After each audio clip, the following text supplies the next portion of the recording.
خارج عن النص تماما. فبس فبيا واثنين يعني. انا احمد منظور بعمل حاجه اسمها الدحيح، وهي هدفها روشنه العلوم كده كول، وهي مختلفه نوعا ما عن فكره التعليم. في رايي الشخصي في فرق ما بين التعليم وفي فرق ما بين البوبيولار ساينس او ساينس كوميونيكيشن. احنا نتواصل مع العلوم. التعليم عاده بيبقى الجمهور اللي قدامك هو شخص عايز يعرف حاجه معينه، فانت مثلا بتروح لمدرس الفيزياء الشاطر ده عشان انت عايز تتعلم فيزياء وعايز تجيب درجه معينه، وبالتالي بتلجا لمدرس الفيزياء الشاطر. ده تعليم، يبقى انت عندك شخص عنده الاهتمام ان هو يعرف حاجه. الساينس كوميونيكيتور او الشخص اللي هو بيشتغل في توصيل العلوم هو عاده بيبقى شخص بيحاول يتارجت شخص ما عندوش اهتمام خالص، يعني هو شخص كده عايش على القهوه بتاعته، يتكلم في المواضيع بتاعته ويعمل كل حاجه، بس هو ما عندوش اهتمام ان هو يعرف معلومات فيزيائيه.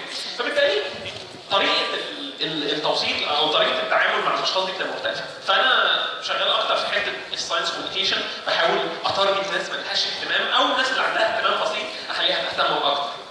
مثلا ايه اللي ممكن شخص قاعد على القهوه او مصري طبيعي يبقى فيه موضوع يخليه يهتم؟ يعني لو انا جيت كلمته وسالته السؤال ده اخليه يبقى نوعا ما مهتم بالحكايه، وبالتالي بقى اجر رجليه ناحيه فيزياء او كيمياء او استرونومي او احيانا علوم اجتماعيه. فمثلا كان في فيديو من الفيديوهات اللي انا كنت صراحه شايفها طبيعي فظيعه يعني، بس اتشتمت بعدها كتير. حد يتوقع الفيديو ايه؟ ماشي. لا كان اسمه المؤمن في المريخ او المؤمن على المريخ.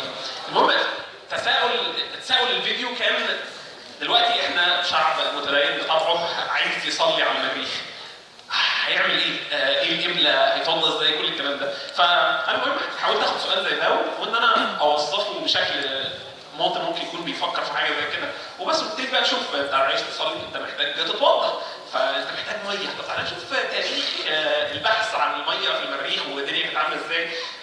طب انت عايز انت محتاج تصوم، احنا عاده عشان نعرف الصيام بنحتاج ان احنا نبص على القمر ونشوف